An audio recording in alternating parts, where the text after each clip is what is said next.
اعوذ باللہ من الشیطان اللعین الرجیم بسم اللہ الرحمن الرحیم الحمد للہ رب العالمین وصلی اللہ علی محمد وآلہ الطیبین الطاہرین اللہم صلی علی محمد وآل محمد وعجل ولیک الفرج۔ یوم عرفہ اور شب عرفہ کے اعمال لے کر کے ہم آپ کے سامنے حاضر ہوئے ہیں۔ حالانکہ اس مختصر سی کلپ میں آپ کو متوجہ کرنا مقصود ہے، تفصیل کے لیے مفاتیح الجنان کی طرف رجوع فرمائیں۔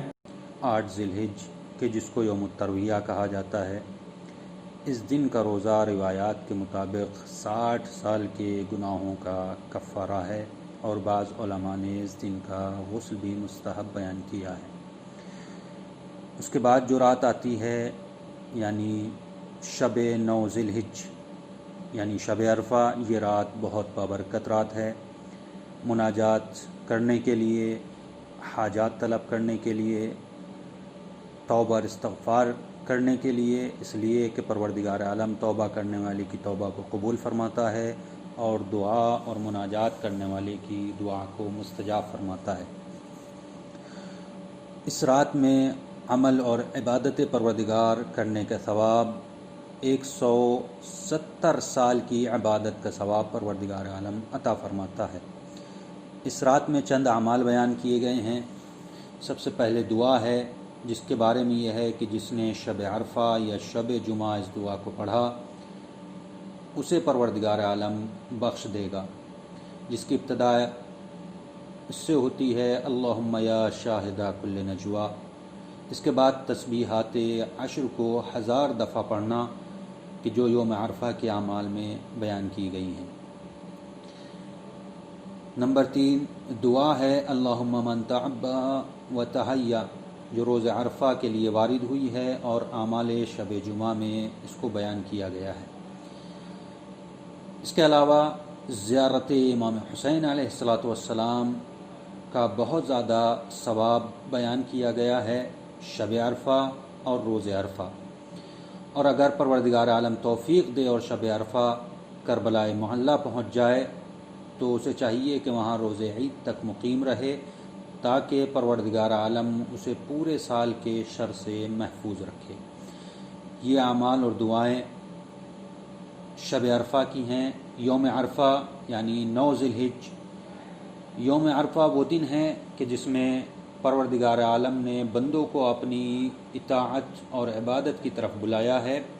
آج کے دن ان کے لیے اپنے جود و سخا کا دسترخوان بچھایا ہے، اور آج شیطان کو دھتکارا گیا اور وہ ذلیل و خوار ہوا ہے۔ روایت میں ہے کہ امام زین العابدین علیہ السلام نے روز عرفہ ایک سائل کی آواز کو سنا کہ جو لوگوں سے خیرات مانگ رہا تھا، سوال کر رہا تھا، بھیک مانگ رہا تھا۔ آپ نے فرمایا افسوس ہے تجھ پر کہ آج کے دن بھی تو غیر خدا سے سوال کر رہا ہے، حالانکہ آج تو یہ امید ہے کہ ماؤں کے پیٹ کے بچے بھی خدا کے لطف و کرم سے مال و مال ہوں اور سعید و خوشبخت ہو جائیں۔ لہٰذا آج کے دن خیرات کرنا بھی بہت ثواب ہے، لیکن سوال کرنے کی ممانعت ہے سوائے پروردگار عالم کے۔ پروردگار عالم سے سوال کریں تاکہ پروردگار عالم اپنے جود و سخا سے سب کو مال و مال فرمائے۔ اس دن کے چند اعمال بیان کیے گئے ہیں۔ یوم عرفہ کا روزہ مستحب ہے اس شخص کے لیے کہ جو دعائے عرفہ پڑھنے میں کمزوری محسوس نہ کرے۔ اس سے دعائے عرفہ کی اہمیت معلوم ہوتی ہے کہ اگر دعائے عرفہ میں کمزوری محسوس کرے روزے کی وجہ سے تو روزے کو ترک کر سکتا ہے، لیکن دعا کو پڑھنا چاہیے۔ اس کے علاوہ غسل کرنا آج کے دن کا آقا سستانی کے نزدیک مستحب ہے۔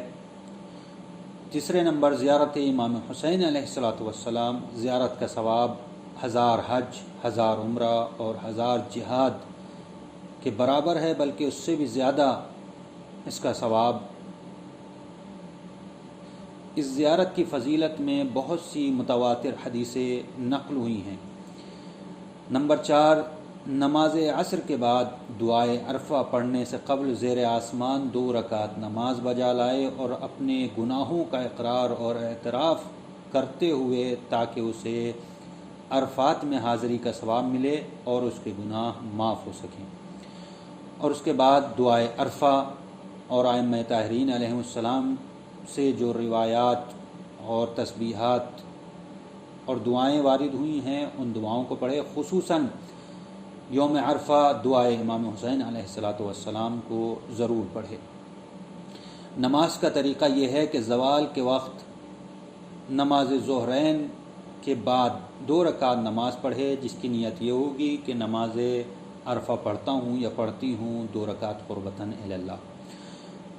سورہ حمد کے بعد پہلی رکعت میں سورہ حمد کے بعد سورہ توحید یعنی قل هو اللہ احد پڑھنا ہے 1 مرتبہ، اور دوسری رکعت میں سورہ حمد کے بعد سورہ قل یا ایھا الکافرون کو 1 مرتبہ پڑھنا ہے، اور اس کے بعد یہ نماز تمام ہو جائے گی۔ اس کے بعد 4 رکعت نماز پڑھے، ہر رکعت میں سورہ حمد کے بعد 50 مرتبہ سورہ اخلاص یعنی سورہ قل هو اللہ احد کی قرأت کرے۔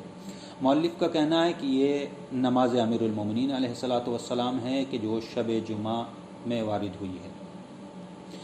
اس کے بعد تمام دعائیں اور تسبیحات جو وارد ہوئی ہیں ان کو پڑھے، خصوصاً دعائے عرفہ جو امام حسین علیہ السلام سے نقل کی گئی ہے اس کو پڑھے، اور سب کے لیے، اپنے گھر والوں کے لیے، اپنے لیے، تمام مومنین کے لیے دعا کرے۔ اور آخر میں ہم بھی دعا کرتے ہیں کہ پروردگار عالم ہمیں ان اعمال کو کرنے کی توفیق عنایت فرمائے اور ہمارے گناہ کبیرہ گناہ صغیرہ کی مغفرت فرمائے۔